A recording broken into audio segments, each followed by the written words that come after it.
मेरा नाम आदिल है। मैं कराची के एक पुलिस स्टेशन में एसएचओ था और मेरे पास एक कत्ल का केस आया था जिसमें एक अमीर लड़की जिसका नाम नादिया था। इसने एक गरीब सिक्योरिटी गार्ड से शादी की और फिर कुछ अरसे बाद इसके शोहर का कत्ल हो गया। वो लड़की अमीर होने के साथ साथ खूबसूरत भी इंतहा आगे थी। फिर इसने किसी अमीर लड़के से शादी क्योंकि नहीं की थी, एक गरीब सिक्योरिटी गार्ड से ही शादी क्यों की। लेकिन अब ये मामला बड़ा संगीन था क्योंकि मेरी टीम ने जो सबूत इकट्ठे किए थे, इनसे यही लगता था कि ये लड़की ही अपने शोहर की कातिल है। लेकिन अभी तक हमारे पास कोई ठोस सबूत नहीं मिला था जिससे नादिया को गिरफ्तार कर लिया जा सके। मैं इसी सोच में बैठा हुआ था कि नादिया रोते हुए मेरे ऑफिस में दाखिल हुई और मेरे सामने वाली कुर्सी पर बैठ गई। मैंने कुछ देर इधर उधर की बातें करके नादिया से कहा, इस केस में जो हमें सबूत मिल रहे हैं वो हमें यही बता रहे हैं कि आपने ही अपने शोहर का कत्ल किया है। आप सच सच बता दें। नादिया ने कहा कि मैंने कुछ नहीं किया, मेरा यकीन करें। मैंने कुछ देर तक इसकी तरफ देखा। इसके दिलकश चेहरे पर मासूमियत और बेबसी साफ नजर आ रही थी। मैं अजीब से दोहरे जज्बात का शिकार था। एक तरफ मेरी पेशा वराना जिम्मेदारियां थी और दूसरी तरफ नादिया की मासूमियत। नादिया, हमें आपकी बात पर यकीन करने के लिए सबूत चाहिए। क्या आपके पास कोई सबूत है जो आपकी बेगुनाही साबित कर सके? नादिया ने फिर से रोते हुए कहा, मेरे पास कुछ नहीं है साहब, मगर अल्लाह जानता है कि मैं बेगुनाह हूँ। मैंने इसकी बात सुनी और फिर कुछ सोचते हुए कहा, हमारी तशवीश जारी रहेगी। अगर आप बेगुनाह हैं तो हमें जल्द ही सच मालूम हो जाएगा। नादिया की आंखों में उम्मीद की एक किरण नजर आई। मेरे दिल में अज़म था कि मैं इस केस की गहराई में जाकर सच्चाई मालूम करूंगा। मैंने अपने साथी अफीसर को बुलाया और नादिया की बातों को मद्देनजर रखते हुए तशवीश का आगाज किया। मेरे दिल में एक अजीब सी कश्मकश थी, मगर मैंने अपने पेशा वाराना असूलों को मद्देनजर रखते हुए सच की तलाश जारी रखी। ये मेरे लिए एक अहम मामला था। अगर नादिया वाकई बेगुनाह है तो मुझे इसकी बेगुनाही साबित करना होगी, और अगर वो कसूरवार है तो मुझे सच सामने लाना होगा। मेरे पेशे की यही डिमांड थी और मैंने दिल से इसे पूरा करने की ठान ली। मैंने अपनी जिंदगी के 20 साल पुलिस के शोबे में गुजारे थे। मेरा तल्लक एक मतवस्त तबके के खानदान से था, जहां ईमानदारी और मेहनत को हमेशा सबसे ज्यादा अहमियत दी जाती थी। मेरे वालिद एक स्कूल टीचर थे और मेरी वालदा एक घरेलू खातून। मेरी इब्तदाई तालीम एक छोटे से गांव के स्कूल में हुई। बचपन से ही मेरे दिल में इंसाफ का जज्बा था। मुझे हमेशा से नाइंसाफी और जुल्म से नफरत थी।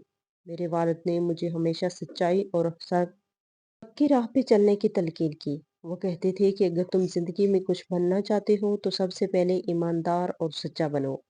जब मैं बड़ा हुआ तो मैंने कई बार अपने गांव में होने वाले जराइम और नाइंसाफियों को देखा। इन हालात ने मेरे दिल में पुलिस फोर्स में शामिल होने का जज्बा पैदा किया। मैं चाहता था कि मैं अपने गांव और मुल्क के लोगों की हिफाजत करूं और इंसाफ फराहम करूं। मेरी मेहनत और लगन ने मुझे पुलिस एकेडमी तक पहुंचाया। वहां मैंने सख्त तरबियत हासिल की और पुलिस के असूल ज़वाबित सीखे। मैंने अपनी तरबियत में बेहतरीन कारकर्दगी का मुजाहरा किया और जल्द ही मुझे एक ईमानदार और काबिल पुलिस अफसर के तौर पर पहचाना जाने लगा। मेरी 20 साल ड्यूटी में नादिया का केस मेरे लिए एक बहुत बड़ा चैलेंज बन गया था, क्योंकि सारे सबूत इसके खिलाफ थे। लेकिन मेरा दिल इसके हक में गवाही दे रहा था। मेरे सामने एक मुश्किल इंतखाब था। हर रोज जब मैं नादिया की केस पर काम करता तो मेरे दिल में कश्मकश जारी रहती। पुलिस स्टेशन में इसकी मौजूदगी मेरे लिए एक दर्दनाक मुहम्मा बन गई थी। नादिया के खिलाफ तमाम सबूत बहुत मजबूत थे, लेकिन जब भी मैं इसके मासूम चेहरे को देखता, मेरे दिल की गहराइयों से आवाज आती कि ये लड़की ऐसा भयानक जुर्म नहीं कर सकती। मैंने अपनी टीम के साथ मिलकर सबूतों का बगौर जायजा लिया, लेकिन हर बार नतीजा वही निकलता। वो अपने शोहर को याद करके बहुत रोने लगी, तो मुझसे इसका रोना देखा नहीं जा रहा था। वो एक अकेली औरत थी जिसके ना आगे कोई था ना पीछे। वो अक्सर थाने में अकेली आती और जाती थी, और जिस तरह वो पुलिस वालों की नज़रों से घबराती थी, इससे साफ पता चलता था कि वो कोई मुजरम नहीं, बल्कि एक मजलूम औरत थी। नादिया के आंसुओं ने मेरे दिल को नरम कर दिया था। इसकी हालत देखकर मेरा दिल इसकी तरफ माइल हो रहा था। मैंने कहा, बीबी, हमें सच्चाई का पता चलाने दे। नादिया की आंखों में दुख की चमक थी, जो मेरे दिल को छू गई। बहरहाल मैंने इसे चुप करवाया और इसे वापस इसके घर छोड़ने का फैसला किया। मैंने नादिया से कहा, चले, मैं आपको घर छोड़ देता हूँ। وہ حیران نظروں سے میری طرف دیکھنے لگی، لیکن پھر آہستہ سے سر ہلا دیا۔ گاڑی میں ہم دونوں خاموش بیٹھے تھے۔ میں نے کبھی کبھار اس کی طرف دیکھا۔ اس کی معصومیت اور خوبصورتی میرے دل میں اس کے لیے مزید احساس پیدا کر رہی تھی۔ راستے میں نے اسے کہا، آپ کی معصومیت مجھے حیران کر رہی ہے۔ آپ جیسی عورت ایسا جرم کر سکتی ہے؟ نادیہ نے خاموشی سے سر جھکا لیا۔ جب ہم اس کے گھر تک پہنچے اور میں واپس جانے لگا تو نادیہ نے کہا، چائے پی کے جائیے گا۔ میں نے پہلے انکار کیا، لیکن پھر اس کے اصرار پہ اندر چلا گیا۔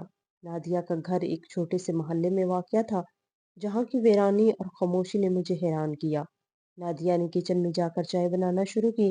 میں نے گھر کے ارد گرد نظر ڈالی۔ ہر چیز سے اس کی تنہائی جھلک رہی تھی۔ وہ آہستہ آہستہ چلتی ہوئی کچن سے چائے لے کر آئی اور میرے سامنے بیٹھ گئی۔ چائے کا آدھا کپ پیا تھا جب وہ صوفے پر میرے سامنے آ کر بیٹھی۔ اس کے چہرے پہ ایک عجیب سی مسکراہٹ تھی۔ اس نے میری آنکھوں میں آنکھیں ڈال کر کہا، آپ کو چائے کیسی لگی؟ میں نے مسکرا کر کہا، بہت عمدہ چائے ہے۔ نادیہ نے میری تعریف سن کر کہا، آپ کبھی دوبارہ بھی آئیں گے؟ میں نے ہنستے ہوئے کہا، کیوں نہیں، ضرور آؤں گا۔ نادیہ کی آنکھوں میں ایک امید کی چمک تھی جو میرے دل کو چھو گئی۔ میں نے اجازت طلب کی اور جانے لگا تو نادیہ نے پیچھے سے آواز دی، صاحب۔ میں نے مڑ کر دیکھا، اس کی خوبصورتی نے مجھے متاثر کیا۔ اس نے کہا، کیا آپ اپنا موبائل نمبر دے سکتے ہیں؟ میں نے حیرانی سے پوچھا، کیوں؟ اس نے شرماتے ہوئے کہا، تاکہ اگر کچھ بھی ضروری ہو تو آپ سے رابطہ کر سکوں۔ میں نے پین نکالا اور اس کے ہاتھ پہ نمبر لکھ دیا۔ واپس جاتے ہوئے میرے دماغ میں صرف نادیہ کے خیالات تھے۔ اس کی معصومیت، اس کی خوبصورتی اور اس کی بے بسی نے میرے دل کو اپنی طرف کھینچ لیا تھا۔ یہ کیس میرے لیے ایک نئے چیلنج کا آغاز تھا، جہاں میرے پیشہ ورانہ فرائض اور دل کی آواز کے درمیان ایک جنگ شروع ہو گئی تھی۔ مجھے اس کیس کی تہہ تک پہنچنا تھا اور سچائی کو سامنے لانا تھا۔ نادیہ کی باتیں اور اس کا رویہ میرے دل میں ایک نرم گوشہ پیدا کر گیا تھا۔ میں نے اپنے آپ سے وعدہ کیا کہ میں اس کیس کو حل کرنے کے لیے اپنی پوری کوشش کروں گا۔ نادیہ کی معصومیت اور بے بسی نے میرے دل میں ایک امید کی کرن پیدا کر دی تھی کہ شاید میں اس کے لیے انصاف فراہم کر سکوں۔ 2 روز بعد میرے نمبر پر نادیہ کی کال آئی۔ اس کے رونے کی آواز سن کر میرے دل میں ایک عجیب سی بے چینی پیدا ہوئی۔ میں نے فوراً رونے کی وجہ پوچھی تو اس نے کہا، میں فون پر نہیں بتا سکتی، آپ کو میرے گھر آنا ہوگا۔ اس وقت میں کسی ضروری کام میں مصروف تھا، لہٰذا میں نے اسے چپ کرواتے ہوئے شام کو اس کے گھر آنے کا وعدہ کیا۔ پورا دن میرے ذہن میں نادیہ کی آواز گونجتی رہی۔ میرے دل میں مسلسل یہ سوچ چل رہی تھی کہ نہ جانے ایسا کیا ہوا ہوگا جس کے باعث وہ رو رہی تھی۔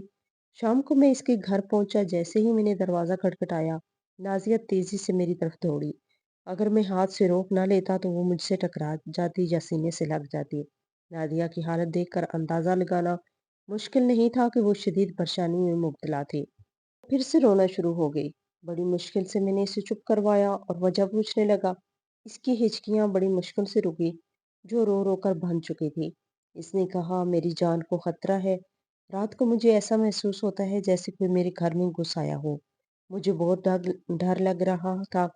میں نے کہا، تو آپ یہ بات فون پر بھی تو بتا سکتی تھی۔ وہ بولی، نہیں، میں فون پر نہیں بتا سکتی تھی کیونکہ مجھے شک تھا کہ کہیں وہ پولیس کو اطلاع دینے کی وجہ سے مجھے مار نہ ڈالے، یا پھر پولیس والے اس کو میری کوئی چال ہی سمجھ لیں کہ میں اپنے کیس کو مضبوط بنانے کے لیے یہ جھوٹ بول رہی ہوں۔ مجھے صرف آپ پر یقین ہے، اس لیے یہ بات میں نے اکیلے آپ کو ہی بتائی ہے۔ وہ اتنی ڈری ہوئی تھی کہ مجھے نہ چاہتے ہوئے بھی اس کے پاس رکنا پڑا۔ اس نے مجھے اپنے کمرے میں لے جا کر پیچھے بالکنی میں کسی کے قدموں کے نشانات دکھائے، جو سچ میں کسی مرد کے تھے۔ میں نے غور سے نشانات دیکھے اور اسے تسلی دی کہ میں یہاں ہوں، کچھ نہیں ہوگا۔ پھر اس نے پوچھا، آپ چائے پیئیں گے؟ میں نے مسکرا کر ہاں میں جواب دیا اور وہ کچن کی طرف چلی گئی۔ میں اس کے کمرے کا ادھر ادھر پھر سے چیزوں کا جائزہ لینے لگا۔ سائڈ ٹیبل پر رکھی اس کے شوہر کے ساتھ تصویر دیکھ کر بالکل بھی ایسا نہیں لگتا تھا کہ ان دونوں میں سے کوئی ایک کسی دوسرے کی جان لینے کا سوچ بھی سکتا ہے۔ تصویر میں وہ دونوں اس انداز میں ایک دوسرے کی باہوں میں جکڑے ہوئے تھے کہ ان کے درمیان محبت کا احساس ہو رہا تھا۔ اتنی خوبصورت عورت، وہ بھی اتنا چاہنے والی۔ یہ دیکھ کر مجھے اپنی بیوی کی یاد آ گئی، جو آج سے 5 سال پہلے میرے بیٹے کی پیدائش کے وقت اس دنیا سے چلی گئی تھی۔ نادیہ کی تصویر نے میری یادوں کو تازہ کر دیا اور میرے دل میں ایک عجیب سی اداسی چھا گئی۔ میں وہیں تصویر کے پاس کھڑا اپنے ماضی کو یاد کر رہا تھا۔ मेरी बीवी के साथ गुजरे कुछ हसीन मंजर मेरे जहन में तरोताजा हो गए। हमारे इब्तदाई दिनों की यादें, जब हम हाथों में हाथ डालकर घंटों साहिल समंदर पर चहलकदमी किया करते थे। और वो लम्हात जब हम बारिश में भीगकर एक दूसरे के साथ हंसना खेलना किया करते थे। मेरी बीवी की मासूम मुस्कुराहट और हमारी बेशुमार शामें जब हमने एक दूसरे की बाहों में लिपटे वक्त गुजारा था। वो सब लम्हे मेरे दिल में एक अजीब सी गर्मजोशी भर रहे थे। पता ही न चला कब नादिया कमरे में मुझे बुलाने आई और मेरी तरफ देखने लगी। जब अचानक मेरी नज़र इस पर गई तो इसने इतनी दिलचस्पी से अपनी तरफ देखना मुझे बहुत हैरत में मुब्तला कर गया। मेरे चेहरे की उदासी और आंखों में छलक आए आंसू देखकर वो जिद करने लगी, आप किसको याद कर रहे थे? क्या मैं जान सकती हूँ? नादिया की बातें सुनकर मैंने कहा, मैं बताऊंगा, लेकिन इससे पहले तुम्हें मुझे बताना होगा कि इतनी मोहब्बत करने वाले शोहर का कत्ल का इल्जाम आखिर तुम पे क्यों लगा? मेरी बात सुनकर इसके चेहरे की हसीन मुस्कुराहट न जाने कहाँ गुम हो गई और वो हैरत और परेशानी से मुझे देखने लगी। कुछ तवक्कुफ के बाद बोली, पहले चाय पी ले, ठंडी हो रही है। फिर मैं आपको पूरी कहानी बताती हूँ। हम दोनों ने चाय का कप उठाया और सोफे पर बैठ गए। नादिया की आंखों में खौफ और उदासी थी, जो इसके दिल में छुपी सच्चाई का पता देती थी। मैंने नरमी से कहा, आप बताओ क्या हुआ था? नादिया ने गहरी सांस ली और बोली, असल में इस रात हमला मुझ पे हुआ था, लेकिन मुझे बचाते हुए मेरे शोहर की मौत हो गई। मैंने इसे बचाने की पूरी कोशिश की, लेकिन मैं नाकाम रही। पुलिस ने मुझे शक की नज़र से देखा और सारा इल्ज़ाम मुझ पे डाल दिया। इसकी मासूमियत ने मुझे इसके हक में लड़ने पर मजबूर कर दिया। मैंने फैसला किया कि मैं इस केस की हर मुमकिन तहकीक करूंगा, ताकि सच्चाई सामने आ सके और नादिया को इंसाफ मिल सके। नादिया ने मेरी तरफ देखा और बोली, आप यकीन करेंगे ना? मैंने इसकी आंखों में देखते हुए कहा, हाँ नादिया, मैं यकीन करता हूँ। नादिया ने बताया कि मैं एक मशहूर मॉडल थी। मॉडलिंग की दुनिया में कदम रखने का ख्वाब बचपन से ही देखती थी। मेरी माँ ने हमेशा मुझे कहा था कि मैं अपनी खूबसूरती और सलाहियतों से कुछ बड़ा करूंगी। जैसे ही मैं जवान हुई, मैंने फैशन की दुनिया में कदम रखा। शुरू-शुरू में मुश्किलात का सामना करना पड़ा, लेकिन मेरी मेहनत और लगन ने मुझे कामयाबी की राह दिखाई। मैं मुख्तलिफ जगहों पर काम करती थी, बड़े-बड़े फैशन शो में हिस्सा लेती थी, इंटरनेशनल ब्रांड्स के साथ काम करना, रैंप पर वर्क करना और बड़े-बड़े फोटो शूट्स में हिस्सा लेना मेरा मामूल बन गया था। मेरे शोहर फवाद एक मामूली मुलाज़िम थे। वो एक सिक्योरिटी गार्ड के तौर पर काम करते थे। मैंने महसूस किया कि वो मुझे किस तरह से घूरते और हसरत भरी नज़रों से देखते। इनकी आंखों में एक खास चमक थी, जो मुझे दीगर मर्दों की नज़रों में कभी दिखाई नहीं दी थी। वैसे तो मुझे चाहिए और पसंद करने वालों की तादाद बहुत ज़्यादा थी, लेकिन फवाद की आंखों में जो सच्चाई थी, वो बाकी लोगों की नज़रों में कभी ना दिखाई दी थी। फिर एक रोज़ मैं एक फैशन शो से वापस आ रही थी, जब वहां मौजूद कुछ आदमी, जो बिजनेसमैन और फिल्म प्रोड्यूसर थे, मुझे काम की ऑफर करने लगे। इनके काम का मुआवजा बहुत ज़्यादा था, लेकिन इसके बदले वो मुझे हासिल करना चाहते थे। इनकी बातों में लालच और हवस की झलक साफ दिखाई देती थी। फवाद, जो इनकी नीच नज़रों से अच्छी तरह वाकिफ था, इसने मेरे पास आकर मुझे कहा, मैडम, आप ये प्रोजेक्ट ना करें। ये लोग आपको इस्तेमाल करना चाहते हैं। मैंने गुस्से में कहा, तुम कौन होते हो मुझे ये कहने वाले? मेरा ये बोलना था कि वो लोग भी इस पे टूट पड़े। वो सबकी मार खाता रहा, लेकिन मुझे इनकी सच्चाई बता दी। मैडम, ये लोग आपको धोखा दे रहे हैं। इनका मकसद सिर्फ आपको नुकसान पहुंचाना है। नादिया ने एक गहरी सांस ली और कहा, फवाद की सच्चाई ने मुझे इन लोगों से बचा लिया। इस दिन के बाद से फवाद और मैं एक दूसरे के करीब आ गए। हमारी मोहब्बत एक नए रंग में ढल गई और हमने शादी कर ली। कुछ वक्त तो मैंने इस शादी को राज रखा और फैशन की दुनिया में अपनी जगह कायम रखी, लेकिन न जाने कैसे ये बात निकल पड़ी और मेरे अपने ही सिक्योरिटी गार्ड से शादी की खबर सोशल मीडिया पर आग की तरह फैल गई। हर जगह से बात हो रही थी कि नादिया जैसी मशहूर मॉडल ने एक सिक्योरिटी गार्ड से शादी कर ली। एक मशहूर फैशन शो के बाद एक रिपोर्टर ने मुझसे बरह रास्त पूछ लिया, नादिया, क्या ये सच है कि आपने अपने सिक्योरिटी गार्ड से शादी की है? मैं हैरान रह गई और कोई जवाब न दे सकी। वक्त के साथ साथ फवाद को भी मेरा फैशन शो करना और नाजेबा लिबास पहनना नागवार गुजरने लगा। एक रात जब मैं शो से वापस आई तो फवाद ने कहा, नादिया, मुझे ये सब अच्छा नहीं लगता। मुझे नहीं चाहता कि लोग तुम्हें इस तरह देखें। मैंने इसकी बात सुनी और दिल में सोचा कि वो ठीक कह रहा है। मैंने फैशन की दुनिया को खैराबाद कह दिया। मेरे चाहने वालों के दुख की लहर दौड़ गई। मेरे हर रोज सैकड़ों मैसेज वसूल होते, लोग पूछते कि मैंने क्यों छोड़ा। लेकिन मेरे लिए सबसे बढ़कर अपने शोहर की बात का मान था। हम दोनों एक खुशहाल जिंदगी बसर कर रहे थे। फवाद को औलाद का बहुत शौक था, क्योंकि इस खानदान में या इसके आगे पीछे कोई न था। इसलिए वो चाहता था कि हम अपनी फैमिली बनाए। मैं भी इस बात से राजी थी। नादिया ने एक लम्हे के लिए तवक्कुफ किया, फिर अपने आंसू पोंछते हुए बोली, लेकिन किस्मत को न जाने क्या मंजूर था कि एक रोज रात की तारीकी में हम दोनों पे जानलेवा हमला हुआ। फवाद मुझे बचाने की कोशिश में अपनी जान से चला गया। मैं इस रात का मंजर कभी नहीं भूल सकती। हम सो रहे थे जब अचानक दरवाजा जोर से खटखटाने की आवाज आई। फवाद ने उठकर दरवाजा खोला तो वहां कुछ नकाबपोश खड़े थे। वो अंदर घुस आए और फवाद ने इनसे लड़ने की कोशिश की। मुझे बचाने के चक्कर में वो इनके वार बर्दाश्त करता रहा, लेकिन आखिरकार वो जख्मी हो गया और खून में लथपथ जमीन पर गिर गया। मैं चीख रही थी, मदद के लिए पुकार रही थी, लेकिन कोई ना आया। वो नकाबपोश फरार हो गए और मैं फवाद के पास बैठ गई। इसके चेहरे पर दर्द था, लेकिन इसने आखिरी वक्त तक मेरी हिफाजत करने की कोशिश की। इसने मेरे हाथ को मजबूती से पकड़ा और कहा, नादिया, मैं हमेशा तुम्हारे साथ हूँगा। फिर इसकी आंखें बंद हो गई और वो हमेशा के लिए चला गया। नादिया की आंखों में आंसू भर आए और मैं खुद भी अपनी आंखों की नमी को छुपाने की कोशिश कर रहा था। मैंने इसके कंधे पे हाथ रखा और कहा, नादिया, तुम्हें इंसाफ जरूर मिलेगा। फवाद ने जो कुर्बानी दी है इसे हम कभी भूल नहीं सकते। नादिया ने आस्था से बोलना शुरू किया। फवाद के जाने के बाद मैंने खुद को बहुत तन्हा महसूस किया। मेरा दिल किसी काम में नहीं लगता था और हर तरफ एक खालीपन का एहसास होता था। इसकी आंखों में आंसू भर आए थे और इसकी आवाज में एक गहरे दुख का एहसास था। मैंने नरमी से कहा, नादिया, तुम अकेली नहीं हो। अगर तुम चाहो तो मेरे घर आकर रह सकती हो। मेरा बेटा भी बहुत अकेला है। इसे तुम्हारे जैसी औरत की जरूरत है। नादिया ने मेरी तरफ देखते हुए हिचकिचाते हुए हाँ में सर हिलाया। हम दोनों ने इसका सामान उठाया और मेरी गाड़ी में बैठकर मेरे घर की तरफ रवाना हो गए। रास्ते में नादिया ने अपने शौहर के साथ गुजारे खूबसूरत लम्हात का जिक्र किया और मैंने अपने बेटे के बारे में बात की। जब हम घर पहुंचे, मेरा 5 साला बेटा नादिया को देखकर बहुत खुश हुआ। नादिया ने इसे गले लगा लिया और इसके साथ प्यार से बातें करने लगी। वो फौरन ही घर के माहौल में घुल मिल गई। नादिया ने पूरे घर को संभाल लिया। इसने मेरे घर में मुलाजमीन को छुट्टी दे दी और घर के सारे काम खुद करने लगी। वो सुबह से शाम तक मसरूफ रहती, खाना पकाती, सफाई करती और मेरे बेटे के साथ खेलती। मेरा बेटा नादिया के साथ बहुत मोहब्बत करने लगा था। हर वक्त इसके साथ रहता, इसके साथ खेलता और इसकी बातें सुनता। नादिया ने मेरी बेटी की जिंदगी में एक नई रौनक भर दी थी। नादिया मेरे खाने-पीने और मेरी हर चीज़ का बहुत ख़्याल रखती।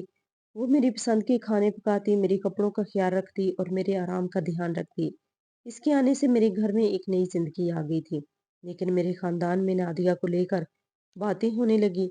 लोग इसके बारे में तरह-तरह की बातें करते और मैं इनकी किसी भी बात की परवाह नहीं करता था। लेकिन नादिया इस बात से गमज़दा हो जाती।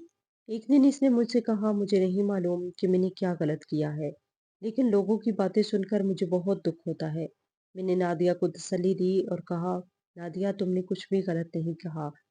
लोग हमेशा बातें करते हैं, लेकिन हमें इनकी परवाह नहीं करनी चाहिए। तुमने इस घर में नई जिंदगी भरी है और मैं तुम्हारा बहुत शुक्रगुजार हूँ। इस रोज नादिया की केस की सुनवाई थी। मैंने नादिया को घर से कोर्ट तक ले जाने का इंतजाम किया। नादिया गाड़ी में खामोश बैठी थी। इसके चेहरे पर एक अजीब सा सुकून और परेशानी का मिला जुला एहसास था। मैंने इसे तसल्ली दी कि सब कुछ ठीक हो जाएगा, मगर मेरे दिल में भी एक बेचैनी थी। कोर्ट में दाखिल होते ही एक अफसर ने नादिया के खिलाफ सबूत पेश किए। इसने जज के सामने मुख्तलिफ शवाहिद पेश किए, जिससे नादिया की मुजरमाना हैसियत को साबित करने की कोशिश की गई थी। नादिया की नजरें झुकी हुई थी और इसके चेहरे पर एक हल्की सी लर्जिश थी। करीब ही था कि जज इसका फैसला सुना दे, लेकिन मैंने नादिया के वकील से कहकर कुछ मोहलत ली थी। मैंने वकील के पास जाकर कहा, हमें कुछ और वक्त चाहिए। मैं अभी कुछ और शवाहिद इकट्ठे कर रहा हूँ जो नादिया को बेगुनाह साबित कर सकते हैं। वकील ने मेरी बात समझते हुए जज से मोहलत की अपील की। आलिजा, हमें कुछ वक्त चाहिए ताकि हम मजीद शवाहिद पेश कर सके। जज ने गौर करने के बाद कहा, ठीक है, आपको मजीद 2 हफ्ते दिए जाते हैं। मैं अपनी तरफ से कोशिश करना चाहता था कि नादिया को बेकसूर साबित कर सकूं। मैं दिन रात नादिया को बेगुनाह साबित करने की कोशिश में मसरूफ था। एक रोज मेरे ऑफिस में मेरे साथी अफसर इंस्पेक्टर रहमत ने मुझे एक पर्चा पकड़ाया। मैं हैरान था कि ये क्या है। اس نے کہا پڑھ لو۔ میں نے پرچہ کھولا تو حیرت سے آنکھیں کھلی کی کھلی رہ گئی۔ وہ نادیہ کے شور فؤاد کا لکھا ہوا خط تھا جو دوران تفتیش رحمت کو ان کے گھر سے ملا تھا۔ میں نے خط پڑھنا شروع کیا تو مجھے اندازہ ہوا کہ یہ کیس کا رخ بدل سکتا ہے۔ رحمت نے کہا یہ خط میں آج عدالت میں ثبوت کے طور پر پیش کرنے والا تھا، لیکن تمہاری دلچسپی نادیہ میں دیکھ کر میں نے سوچا کہ پہلے تمہیں دکھا دوں۔ اس نے مجھے خط دیتے ہوئے مزید کہا اگر تم چاہو تو فواد کو انصاف دلا دو اور اگر نادیہ کو اپنے پاس رکھنا چاہو تو یہ خط پھاڑ دو۔ خط میں جو کچھ تھا وہ دیکھ کر میں بہت پریشان ہو گیا تھا۔ اس خط میں کچھ ایسی باتیں تھیں جو کیس کو نیا موڑ دے سکتی تھی۔ خط میں فواد نے اپنی جان کو لاحق خطرات کا ذکر کیا تھا۔ رحمت نے کہا تمہیں سوچنا ہوگا کیا تم فواد کو انصاف دلانا چاہتے ہو یا نادیہ کو اپنے پاس رکھنا چاہتے ہو۔ میں نے خط کو غور سے دیکھا اور سوچنے لگا کہ اس کا صحیح استعمال کیسے کیا جائے۔ میں جانتا تھا کہ یہ خط نادیہ کو بے گناہ ثابت کر سکتا ہے اگر میں اسے پھاڑ دوں۔ خط کو ہاتھ میں لیے میں نے سوچا کہ کیا کروں۔ ایک طرف انصاف تھا، دوسری طرف نادیہ کی محبت۔ میرے دل میں ایک سکون بھرپا تھا۔ خط کا راز ابھی تک میرے سینے میں دفن تھا، لیکن مجھے فیصلہ کرنا تھا کہ اسے کب اور کیسے استعمال کرنا ہے۔ یہ خط نہ صرف نادیہ کی زندگی برباد کر سکتا تھا بلکہ میرے جذبات کو بھی مٹی میں ملا سکتا تھا، لیکن مجھے اپنے جذبات کو کنٹرول میں رکھنا تھا۔ میں نے خط کے راز کا بھی انکشاف نہ کرنے کا فیصلہ کیا تاکہ مناسب وقت پر اس کا استعمال کر سکوں۔ جیسے ہی میں نے خط پڑھا میرے پیروں تلے زمین نکل گئی۔ فواد نے خط میں اپنی جان کو نادیہ سے خطرہ ظاہر کیا تھا۔ خط میں لکھا تھا اگر کوئی خط یہ پڑھ رہا ہے تو سمجھ لینا کہ میری جان کو نادیہ سے خطرہ ہے۔ اس کی فیشن کی دنیا میں واپس جانے کی خواہش نے ہمارے درمیان کی ہی جھگڑے پیدا کیے۔ نادیہ نے بارہا مجھ پہ دباؤ ڈالا کہ میں اسے دوبارہ ماڈلنگ کی اجازت دوں، لیکن میں نے انکار کر دیا۔ وہ مجھے جان سے مارنے کی دھمکیاں دینے لگی ہے۔ اگر مجھے کچھ ہوتا ہے تو اس کی ذمہ دار نادیہ ہوگی۔ جب میں گھر واپس آیا تو نادیہ کے چہرے پہ ایک اطمینان تھا، جیسے اسے یقین ہو کہ میں اسے سزا سے بچا لوں گا۔ نادیہ نے خوبصورت لباس پہن رکھا تھا، اس کے بال کھلے ہوئے تھے اور وہ خوشبو سے مہک رہی تھی۔ وہ مجھے دیکھتے ہی محبت بھرے انداز میں میری طرف بڑھی۔ آپ آ گئے، میں جانتی ہوں کہ آپ مجھے بچا لیں گے۔ آپ کو میری سچائی کا یقین ہے نا؟ اس نے میرے ہاتھوں کو اپنے ہاتھوں میں لے کر اپنے گالوں سے لگایا۔ آپ جانتے ہیں میں آپ کے بغیر کچھ نہیں ہوں۔ آپ ہی میرے محافظ ہیں، میرے ہیرو۔ نادیہ نے اپنی آنکھوں میں آنسو بھرتے ہوئے کہا اور مجھے اپنے قریب کر لیا، لیکن میں اس کی حقیقت جان چکا تھا۔ میں جانتا تھا کہ یہ سب اس کی چال ہے۔ میں نے خود کو مضبوط کیا اور اس کی ہر حرکت کو سمجھنے کی کوشش کی۔ اس نے معصومیت سے پوچھا چائے پیو گے؟ میں نے جواب دیا ہاں کیوں نہیں۔ نادیہ کچن کی طرف چلی گئی اور میں نے موقع کا فائدہ اٹھاتے ہوئے وہ خط اپنی جیب میں نکال کر الماری میں رکھ دیا۔ چند لمحوں بعد وہ چائے لے آئی۔ جیسے ہی میں نے آدھا کپ پیا میرا سر چکرانے لگا۔ میں نے محسوس کیا کہ چائے میں کچھ ملا ہوا ہے۔ میرے حواس مختل ہونے لگے اور نادیہ نے موقع کا فائدہ اٹھاتے ہوئے عجیب عجیب حرکتیں کرنا شروع کر دی۔ اس نے اپنے جسم کی نمائش کر کے مجھے مائل کرنے کی کوشش کی۔ او تمہیں آرام کی ضرورت ہے۔ اس نے مجھے سہارا دے کر بیڈ تک پہنچایا اور خود بھی میرے ساتھ لیٹ گئی۔ نادیہ نے اپنے ہونٹوں کو میرے کان کے قریب لا کر کہا میں جانتی ہوں تمہیں میری محبت کی ضرورت ہے۔ وہ مجھے پیار کرنے لگی اور میرے چہرے پہ ہاتھ پھیرنے لگی، لیکن میں نے اپنے ہوش و حواس کو قابو میں رکھنے کی پوری کوشش کی۔ میں جانتا تھا کہ میں عدالت میں ہی اس کی حقیقت کا انکشاف کروں گا۔ نادیہ کی یہ چالیں اسے بچا نہیں سکیں گی۔ اگلی صبح جب میری آنکھ کھلی تو میں نے خود کو اور نادیہ کو ایک ہی بستر میں پایا۔ یہ منظر دیکھ کر میرے دل کی دھڑکن تیز ہو گئی اور مجھے شدید پریشانی نے آ گھیرا۔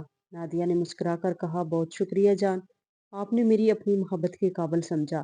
اس کی یہ باتیں سن کر میں حیران و پریشان تھا کہ مجھ میں ایسی غلطی کیسے ہو گئی۔ میں فوراً اٹھا اور جلدی سے تیار ہو کر اپنے آفس جانے کے لیے نکلنے لگا، لیکن سب سے پہلے مجھے وہ خط ساتھ لے جانا تھا۔ میں نے الماری کھولی مگر خط وہاں موجود نہیں تھا۔ میں نے چلا کر نادیہ کو آواز دی نادیہ وہ خط کہاں ہے؟ نادیہ نے معصومیت سے کہا کون سے خط؟ میں نے کوئی خط نہیں چرایا، لیکن میں جانتا تھا کہ نادیہ جھوٹ بول رہی تھی۔ میں نے اپنی تجربہ کاری کا مظاہرہ کرتے ہوئے اس سے سچائی منوانے کا فیصلہ کیا۔ اس کے قریب جا کر میں نے کہا نادیہ تم بہت اچھی طرح جانتی ہو کہ وہ خط میں پڑھ چکا ہوں اور تمہاری حقیقت بھی جان چکا ہوں۔ اگر اب تم مجھ سے سچائی چھپانے کی کوشش کرو گے تو عدالت میں تمہیں بے گناہ ثابت کرنا میرا کام نہیں ہوگا۔ اگر چاہتی ہو کہ میں تمہارا ساتھ دوں اور تمہیں بچانے کی کوشش کروں، جو کچھ میں سچ ہے مجھے بتا دو۔ وہ میری بات مان گئی اور بولی خط تو میں جلا چکی ہوں، لیکن حقیقت آپ کو بتاتی ہوں، فواد کی اور میری جتنی بھی کہانی تھی میں نے آپ کو سچ بتائی، لیکن ایک غلطی مجھ سے ہو گئی۔ میں چند ماہ فیشن کی دنیا سے فواد کے کہنے پر دور رہی، لیکن ان چند مہینوں میں مجھے سمجھ آ گیا تھا کہ یہ عقلمندی کا فیصلہ نہیں ہے۔ اس لیے میں نے واپسی اسی انڈسٹری کو جوائن کرنے کا فیصلہ کیا، لیکن فواد نے اس دفعہ مجھے صاف انکار کر دیا کہ تم واپس اس گندگی میں نہیں جاؤ گے۔ میں اسے محبت کرتی تھی، اس لیے میں نے اسے ملانے کی لاکھ کوشش کی۔ وہ نہ مانا تو میں نے اسے جان سے مارنے تک کی دھمکیاں دی، لیکن وہ ایسا شخص تھا جسے اپنی عزت جان سے زیادہ عزیز تھی۔ اس نے پھر بھی مجھے اجازت نہ دی تو میں نے اسے راستے سے ہٹا دیا۔ لیکن فیشن انڈسٹری میں پھر سے قدم رکھتے ہی مجھ سے پہلا سوال فواد کے بارے میں ہوا کہ میڈم آپ کے شوہر کہاں ہیں اور آپ کے ساتھ کیوں نہیں ہوتے؟ ان سوالات نے مجھے بہت پریشان کر دیا اور میری پریشانی کو بھانپتے ہوئے لوگوں نے فواد کی خبر گیری کرنا شروع کر دی، تو انہیں اس کی موت کی ذمہ دار میں لگنے لگی، جو ایک حقیقت بھی تھی۔ اور یوں بات پولیس تک پہنچ گئی اور میں عدالت تک۔